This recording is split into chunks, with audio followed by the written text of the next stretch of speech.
In 1995, a robber named MacArthur Wheeler was arrested by the police after robbing 2 banks in Pittsburgh. Wheeler appeared shocked by the arrest.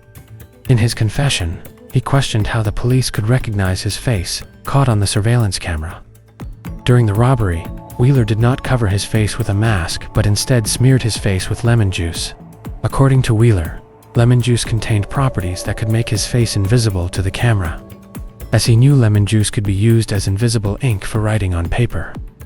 He believed his actions were completely reasonable and that the camera could not possibly capture his face, nor could the police ever find him. Intrigued by this case, David Dunning and Justin Kruger conducted a study. What causes people who lack knowledge and ability to be unaware of it?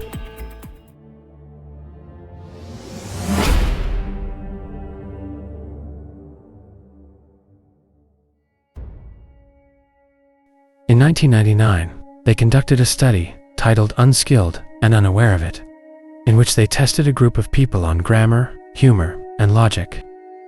In the first experiment, 65 participants were asked to rate jokes they found funny. Those who believed they were good at judging humor turned out to be the ones who scored the worst on the given test. Dunning and Kruger then conducted language and logic tests on the same participants, and the results remained consistent. Most of the lowest scorers were the most confident in taking the test. Meanwhile, those who scored the highest felt that others performed better at the tasks than they did themselves. From this, the Dunning-Kruger Effect was born. We've all likely experienced this. When hanging out and chatting with friends, there's often that one person who speaks with great confidence about a topic.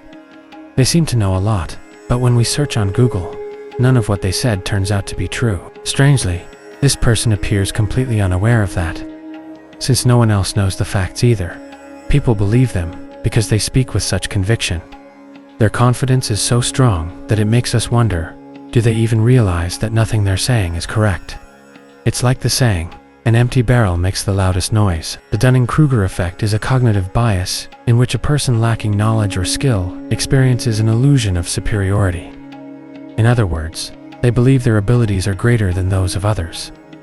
People who know just a little about a subject tend to overestimate how much they know and underestimate how much others know. As a result, those who are most confident in their abilities are often not the ones who should be. Dunning and Kruger explain this phenomenon through a graph. The vertical axis represents confidence levels, while the horizontal axis shows a person's level of competence.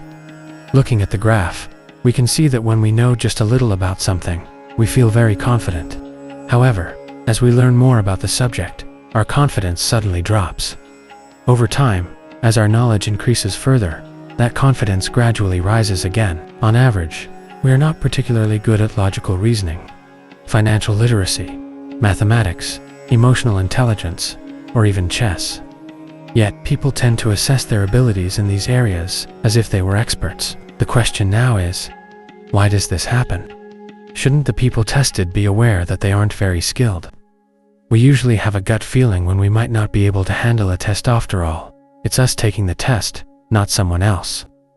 And what's even stranger is why this only occurs when we know just a little about the subject.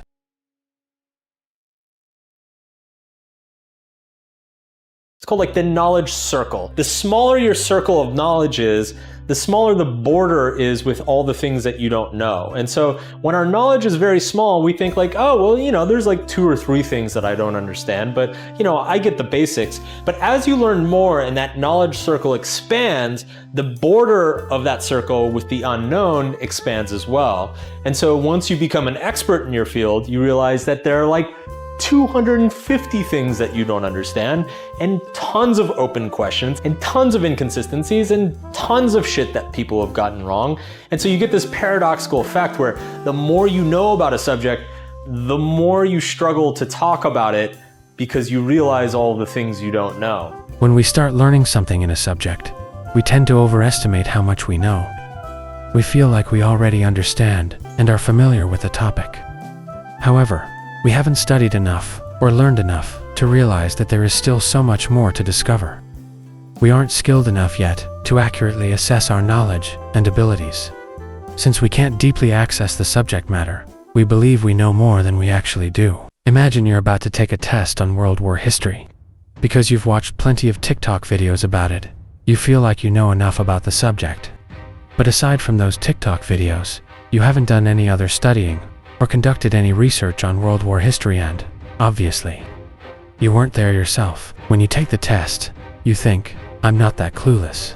I'll probably do just fine, at least better than average, right?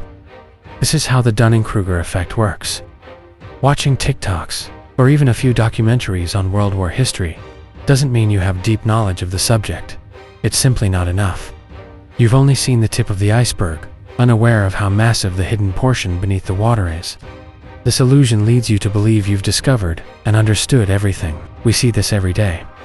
A know-it-all friend, a student who thinks they're brilliant but scores poorly, or an employee upset because someone else got promoted. Performance reviews provide an objective perspective on how someone is doing without bias. Yet, when someone who doesn't fully understand their job receives that feedback, they often feel dissatisfied. In their mind, they believe they performed far better than what's reflected in the report. This leads to excuses like, my boss just doesn't like me, or even looking down on the person who got the promotion. They rarely take a moment to pause and realize there's still much more to learn. There was a study conducted on all engineers at a certain company. They were asked to assess how well they performed compared to other engineers. The results showed that 42% believed they were among the best and in the top 5% at the company. In another scenario, professors at a university were asked whether their teaching quality was average, below average, or above average. An astonishing 94% of all professors believed they taught at an above average level, a figure that is mathematically impossible. Even though these professors are the ones constantly grading others, it turns out they are not very accurate at evaluating themselves. Another study was conducted on debate participants in a university tournament. Teams in the bottom 25% during the first round lost nearly 4 out of 5 matches, yet they felt they had won nearly 60% of them. They lacked a clear understanding of how the debate rules worked and didn't realize when or how often their arguments were refuted. Yet another study conducted across North America, Europe, and Japan showed that culture also plays an important role in this cognitive bias. In assessments of driving ability, 93% of Americans believed they drove better than average, while 60% of Swedes felt the same. In contrast, people in Japan generally underestimated their abilities, using this approach as a strategy to view low performance as an opportunity to learn and improve. In their research, Dunning and Kruger found that the less a person knows about a subject, the lower their metacognitive ability regarding that subject. Metacognition is the awareness of one's own thought processes, the brain's way of evaluating itself. Low metacognitive ability causes a person to be unaware of their own incompetence. This is quite a sad reality because those who talk the most are often the ones who know the least about what they're discussing. Yet they are the most trusted simply because their voices are the loudest. What's even more unfortunate is that the least knowledgeable people are the ones least likely to seize opportunities to learn. They won't read more or listen to others because they believe they are already the best. Even more concerning is that those who do know more about a subject often hesitate to teach those who don't, even though that's exactly what they should be doing. They feel incapable of sharing their knowledge, despite being the most qualified. In the end, this leads to stagnation. If we look at the media and the internet, the loudest voices often come from those who know very little. Fake gurus, loudmouthed influencers, self-proclaimed experts, and many more. They possess a small amount of knowledge, but that doesn't stop them from speaking out. Once again, it's like the saying, an empty barrel makes the loudest noise. Today, misinformation has become a major issue. People glance at a topic and immediately rush to teach others. They don't take a moment to read or reflect before loudly proclaiming how much they think they know. As a result, we often receive information from the loudest barrels, rather than the ripened grains of rice that humbly bow down with wisdom. So, if the loudest voices come from those who don't know, why do those who do know remain silent? The answer: the Dunning-Kruger Effect. When the 65 participants were given 3 tests by Dunning and Kruger, those who scored the highest sometimes knew they had done fairly well, but they also believed that others must have performed better. They overestimated the abilities of others while underestimating themselves. Because of this, People who are filled with doubt and uncertainty are often the most knowledgeable.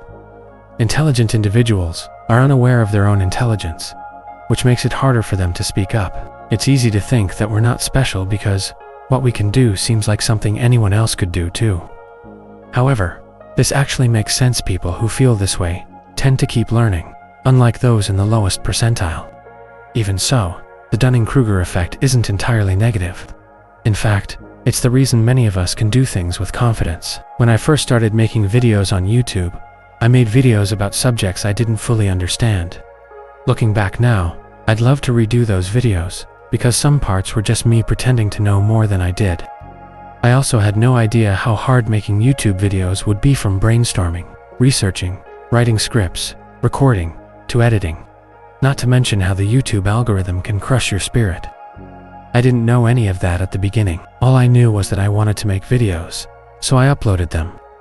Had I known how difficult it would be, I might never have started. In that sense, this cognitive bias can actually help us take that crucial first step without worrying about things we don't yet know. They say the first step is the hardest, but thanks to this bias, we can step forward with confidence. After that initial step, it's up to us. Do we stay comfortable in our ignorance, or do we acknowledge how much we still have to learn and keep going? We need to overcome these cognitive biases and recognize that we've only scratched the surface. There's still a long road ahead. If you find yourself feeling overly confident about something, pause for a moment before teaching it to everyone else. Question your views and opinions, then try to read more. There might be new information that completely contradicts what you were about to share. We're often advised not to compare ourselves to others, because it can sap our motivation and drive. But comparing yourself isn't always a bad thing. By doing so, you can evaluate yourself more accurately and learn more in the process. Understanding how good you are and how your abilities measure up against others can help you decide whether to rely on your instincts and knowledge or seek advice from others. Be open to feedback and criticism. It's true that people shouldn't belittle your dreams, but you should also recognize that sometimes you yourself might be overestimating your abilities. Accepting others' critiques can be a valuable learning experience. Starting a new journey is tough. What begins as a casual stroll can turn into an intense battle between your willpower and the vast amount of knowledge you need to acquire, which can feel intimidating. Don't give up. The longer you fight, the stronger you become, until eventually you triumph.